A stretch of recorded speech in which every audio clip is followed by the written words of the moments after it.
Alright, welcome to my next video. If you're looking to buy a used motorhome, Class A, B, or C in 2020, you might want to watch this video.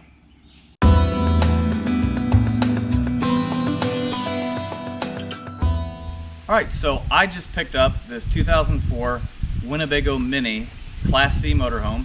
It's 31 foot, and I did a lot of shopping to try to find this motorhome. As you all know, 2020 has presented many challenges to the whole world, and a lot of people, now that things are starting to get a little bit better, are looking for a way to go on vacation with their family. And a lot of the traditional ways that we went on vacation, like staying in hotels and other things, are not really available. So a lot of people are turning to camping, and it's become a very, very, very popular thing to do. So right now, if you go to an RV dealership, they're selling like crazy. They're selling out of everything. And I've talked to multiple different dealers, and they said that they think that by the middle of summer, all their new inventory is going to be gone, and a lot of the factories have shut down, so there will not be anything to replace their inventory. So they'll be just selling used RVs after a certain point. While this is good for the RV industry, it's bad for you and me who are looking for a new RV. So I spent quite a bit of time trying to find this RV. I traveled all over the state, chasing down a bunch of leads. My budget, I was trying to stay between $10,000 and $15,000. And for $10,000 and $15,000 right now, it's hard to find something nice. There are deals like that out there. I know there are, because I sold my first Class C for $10,000 and bought it for $7,000. And it was actually really nice, and I didn't really realize how nice it was until I started looking again at used RVs this year. Problem is, just like the housing market, where houses are selling within hours of being listed, so are RVs, especially in that price range, in the $10,000 to $15,000 and under price range, especially Class Cs. Class Cs are what everyone wants right now, and as soon as they're listed on Facebook Marketplace or Craigslist, they're gone. I mean, you really gotta jump on them fast. If they've been there a while, there's probably something wrong with them, or the price is too high. So after driving all over, looking at a bunch of junk, even at dealerships, I went to a reputable name brand dealership multiple times, and what they had on the lot for at least $5,000 over the Blue Book was junk. I found a Class A that I liked. I went to look at it. When we went inside, it was evident the previous owners had cats. The whole RV reeked. Besides that, though, it was actually a pretty nice RV. There was no water damage. It was a Class A. It had a $25,000 sticker on it. It was a 2004 Fleetwood Flare. It was very nice condition besides the smell inside. Except there was a couple little things. I went around the RV, I looked. It was 2004. It had 2011 tires, all except one. One of the front tires was from 1993, and it was dry rotted and cracked. And the reason I'm telling you all this is because you need to be careful when you're shopping for a used RV. Even going to in this case, a very large, supposedly reputable dealer, they were going to try to sell that to someone who could immediately go down the road and have that tire blow out and crash and potentially kill their family. So you got to be really careful. So I'm going to tell you a little bit about the process that I went through in picking out my RV and what I had to finally do to get something that was good enough, that was within my budget. So that tire is just one story about a lot of the junk that I looked at. People are selling a lot of junk, and like I said, that's the stuff that's kind of sticking around enough time for you to go take a look at. On the surface, I went and looked at another one that it looked good. It looked like it had been updated. There's another Class A. It was a little bit older, on a Chevy platform, and the front brake was stuck on, and the guy was kind of trying to hide it, trying to get you to buy his RV without even driving it. Well, obviously, never buy a motorhome without driving it first. You know, even if you don't have experience, you need to at least go for a ride in it if you don't feel comfortable, but you need to feel comfortable. If that's something you want to buy, you need to drive it to see if you even can handle that. A lot of people buy a Class A motorhome and don't realize really how big they are. And they're very intimidating to drive if you've never driven something big before. You have that huge windshield in front of you. There's a lot of landscape there. If you've never driven a bus type vehicle, it's very intimidating. Versus a Class C, that's one of the reasons a lot of people really want a Class C, is because when you're behind the wheel in the driver's seat, it's like driving any passenger van. As long as you don't look behind you, it's like you're driving a minivan or a full-size conversion van. But really, it's the same thing. They have very similar chassis, etc. So the first thing I want you to consider when you're buying a used RV is the year and the chassis. So a lot of the things in the price range that I was looking at were 1990s. Obviously we can go back even further and get really cheap into the 80s, but let's look at the 90s and early 2000s. You have, for the most part, in most of your Class C and Class A's, and even your Class B's, you have a Chevy platform or a Ford platform.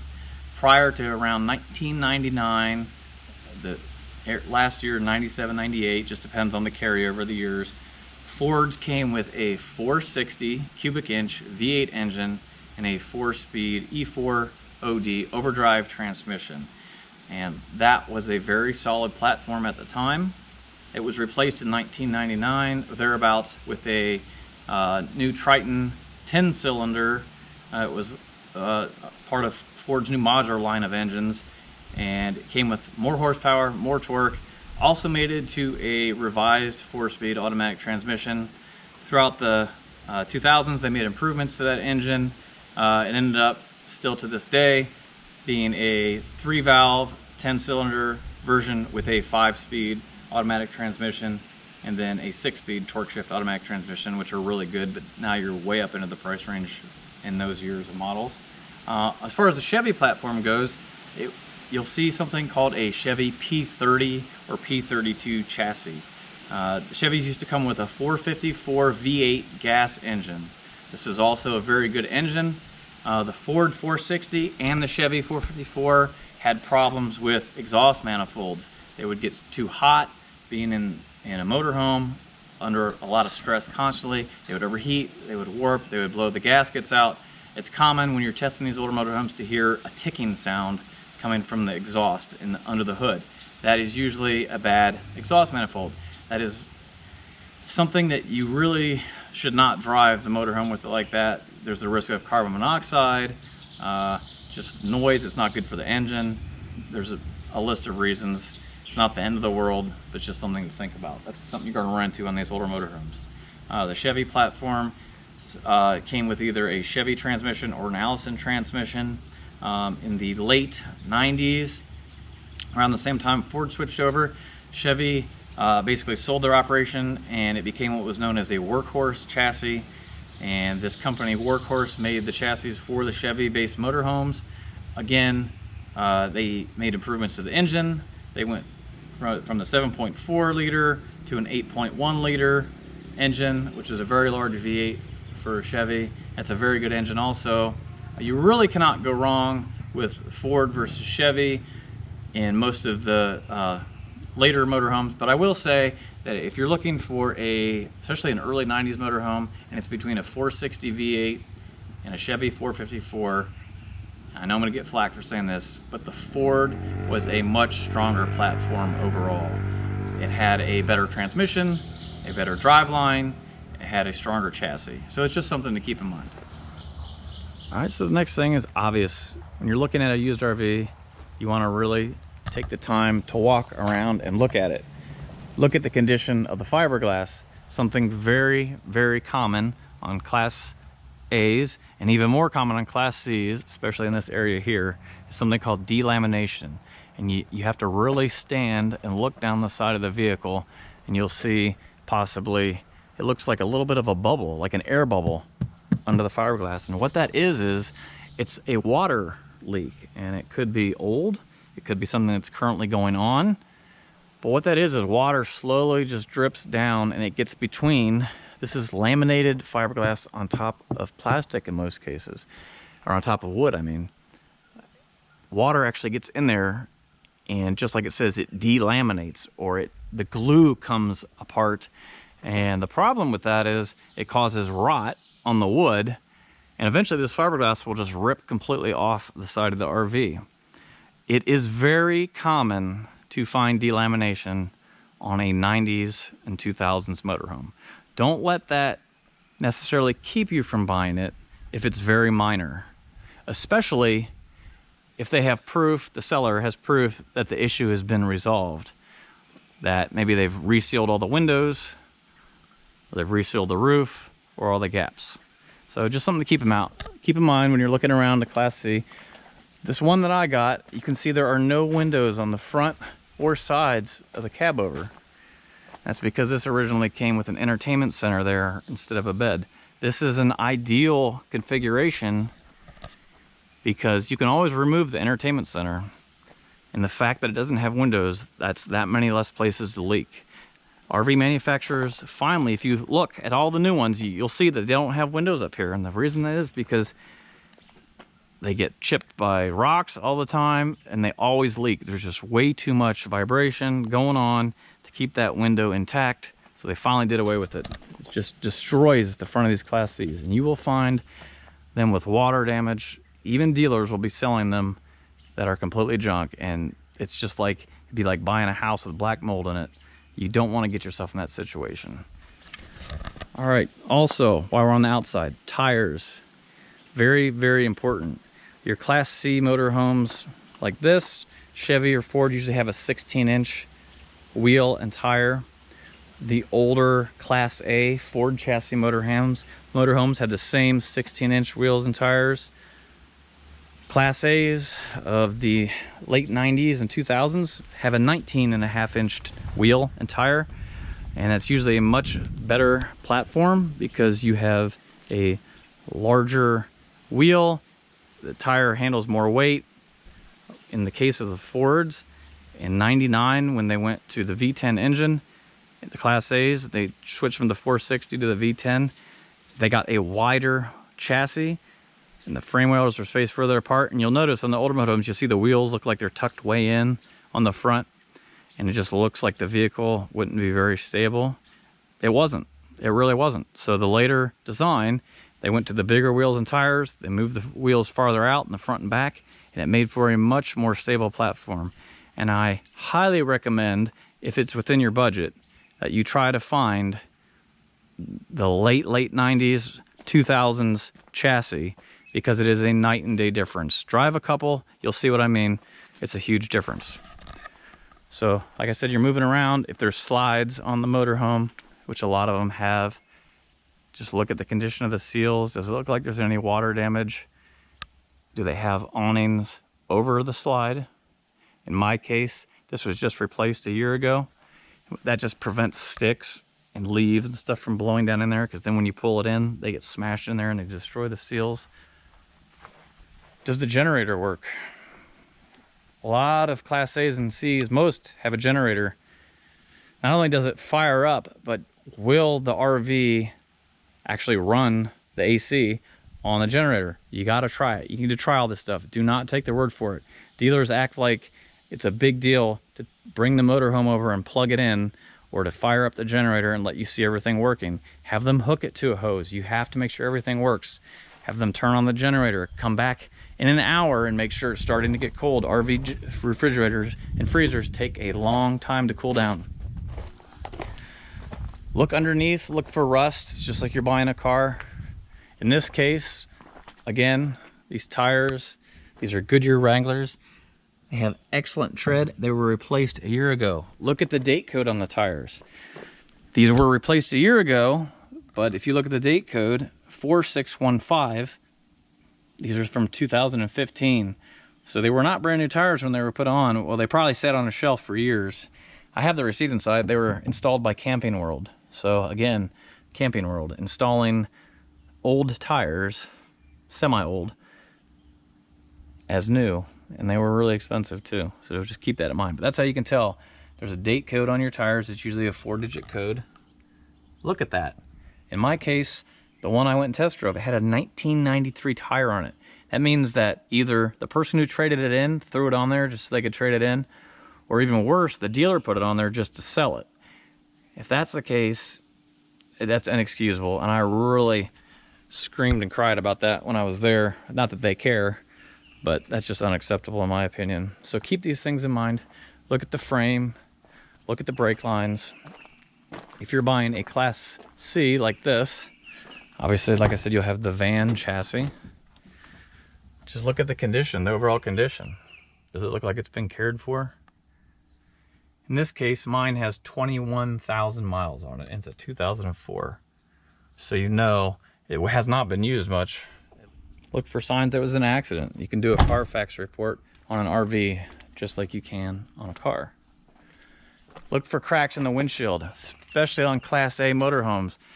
Those huge glass windows, they're beautiful while you're driving down the road. But a crack or a chip is very expensive to fix because usually your insurance will not cover it, at least up to your deductible. And it's much more expensive than a windshield on a Class C because all this is just a van windshield, any Ford van windshield. But those Class A windows are sometimes have to be custom made, especially if they're older. All right, under the hood, definitely don't be afraid. Look under the hood. If you don't know what you're doing, it's okay. Check the battery. Usually batteries have a date on them. This one says 2014, so it's about 6 years old. So that's kind of getting old, but in this case it works good. Your oil, everything that's important to the hood usually is yellow on Chevy and Ford. Check your power steering fluid. You can tell if something smells burnt. Most fluids are like a nice red color. Make sure they're at the right level. Anybody can check the oil on dipstick, pull it out, wipe it off, stick it back in, check. Make sure it doesn't look cloudy or milky, obvious signs. Check your coolant reservoir, make sure it's up to the low fill level. Check your brake reservoir, make sure it's got brake fluid in it. Transmission fluid, this is an important one. Pull out your dipstick. It should be a nice red color. If it's dark, that's a warning sign. If it smells burnt, that's a warning sign. These things are important. Do they have maintenance records? If you're buying it from a private party, a lot of people keep really good maintenance records on their RVs. These are all things that go into whether or not you should purchase it. So like I said, if they don't want to let you drive it, walk away. Fire this thing up. Make sure when you start it, there's no check engine lights. It should come on for a few seconds when you first turn the key forward, and then go out. Check your mileage. Make sure everything works. A common thing to not work in older RVs, both Class A and Class C, is the dash air conditioning. So in our case, it works great. So that's something that goes into that. Some people say, well, hey, it doesn't really matter if the dash air doesn't work great because you can drive down the road with the generator going and you could have the rooftop AC on. True statement. But this really helps, especially in a Class C. You can actually, as long as it's not too hot out, you can keep you and maybe a couple passengers behind you here cool with just the dash air, and then you don't have to waste all that gas on the generator. So before you go, maybe shift it into gear, make sure it engages right away. Look for features, like in this case, this one has a backup camera. That's a really handy feature to have. Make sure you turn on your headlights, your flashers, go around the vehicle. Make sure the tail lights are flashing. That means your brake lights work usually. Have someone step on the brake pedal, make sure your brake lights work. If your brake lights don't work, that could be a huge expensive problem to fix because the wiring has to go so far. Just little things like that you have to keep in mind. The awning, something to think about. Make sure you bring the awning in and out. Looking at a used RV should take you a long time if you're doing it right. Make sure the awning looks good. A lot of times it's common for them to rip, tear, get pinholes in them when they're old, they dry rot. In this case, this one was replaced last year also. I got lucky as far as that goes. Go inside. So you saw a power step came out. A lot of RVs will have a power step or a manual step. And on the inside, it's obvious stuff. Look for rips, tears, stains, weird smells. But the biggest killer of Class A, Class C, Class B, whatever RVs is water damage. So where you want to look for water damage, start in all the corners that you can see. So if there's cabinets, open the cabinets. Look into the corners, okay? Look into the corners. What you're looking for is something like this. You can see. If you see something like that, that should raise your eyebrows. In this case, that is actually wrinkled because of the way the shelving was installed, but it caught my attention. Is that water? Push on it. Is it soft behind there? That means it's water damage. In this case, that's not water damage. All right, so moving on, look at the ceiling. A lot of times these RVs have a carpet ceiling on them. If there's water damage, there will be brown stains, especially around cutouts in the roof. Your antenna, this is where the antenna cranks up. A very common spot to have water leakage around the antenna. Around the AC, look for water, signs of water problems around the AC. Anywhere there's a cutout, make sure you check the plumbing. If possible, have water in the tank, pressurize the system. Look for water damage around here. The corners though, like I said, go to the back of the RV. Look in the corners. Another, I'd say, very, very common spot for water damage, under the windows. So you'll see how these windows are installed, and there's a seal on the outside. And from the factory, they use all kinds of materials to seal them, but a lot of times they just use this foam gasket that's known to, over a very short amount of time, dry up and allow water down in between the wall. That causes delamination on the outside. On the inside, it will cause the bubbling, the soft spots. So check carefully under all the windows for any signs of water damage. Make sure everything works. When you're plugged in, your microwave should be on. That's how you know. Fire up the generator. Look at the hours. Most generators have an hour meter. Here's your level test. You can see. Make sure the lights come on. Make sure the batteries are in good condition. When's the last time the batteries were changed? Try to actually start the generator.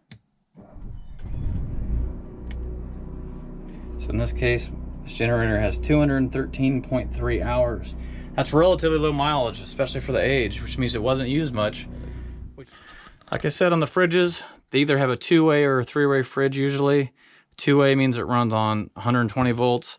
Or gas. Three-way means 120 volts, 12 volts, or gas. Some of the new ones just use a 12-volt compressor fridge. But you really have to turn these on and let them start cooling for a while to see if they work.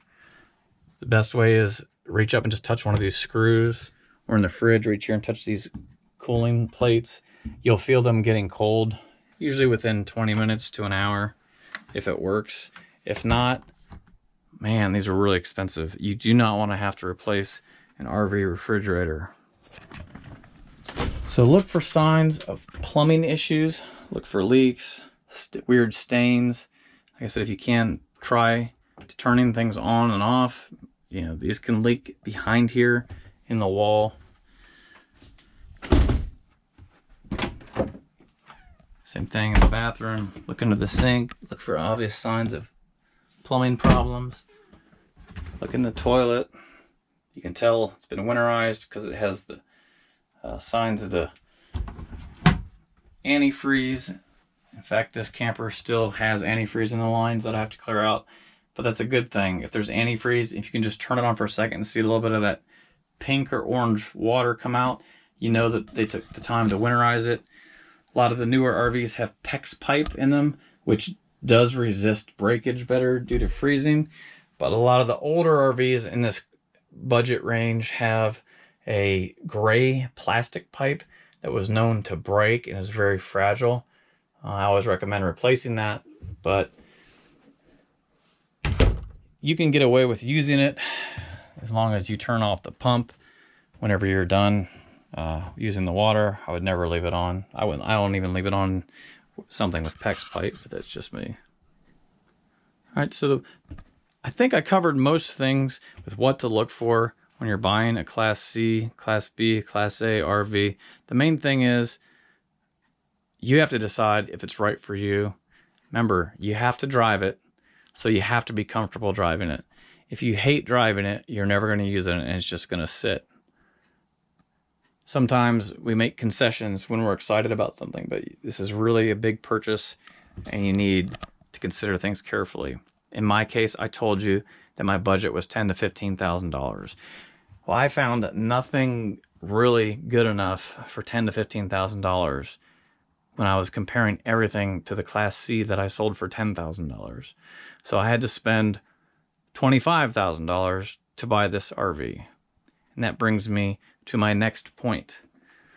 The Blue Book value on this vehicle was around $20,000 if you look up the NADA, retail value. So when I first went and looked at this RV, the guy had a lot of bites on it. He had a lot of interest in it. But I think a lot of people were kind of resistant to purchasing it right away because it was so expensive. Tried to talk him down, to no avail. He just wanted to wait and see if he could get his asking price for it because of how much money he had into it.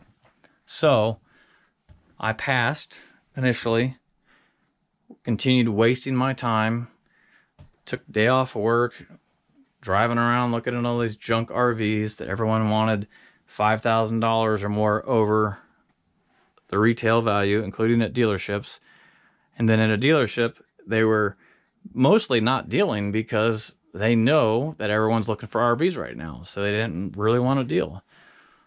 So I ended up calling this guy back and said, I'm just going to give you what you want for it because I'm tired of looking. And we made a deal, and I'm glad I did, because this person was very meticulous in how they cared for their RV, and it shows.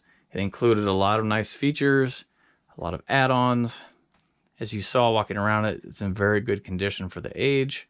It's probably one of the finest Class Cs I've seen in this age range. So to me, it was worth paying more than the book value, because if you go look around and try to find this same model at a dealership, the beginning price is usually around $30,000, and that's unknown condition, but $30,000 and up. So it's not like I really overpaid for it. It's just the private party value wasn't quite there on the book value. But unfortunately right now, it's like people buying houses. They're having to overbid for what the asking price is to buy a house. That is the reality of buying a RV in 2020, unfortunately. I think I covered everything that I wanted to cover. If I missed something that you think's important, be sure to leave a comment down below. I'm going to be doing some more videos in this series, so be sure to like and subscribe to my channel. If you have any questions, leave a comment. My next video is going to be on, so okay, you found the RV you wanted, your budget Class A, Class C RV, and now you've purchased it, you've brought it home. What are some of the things, safety things, we need to look at first to make it really, truly ready to go camping? So until next time, we'll see you later.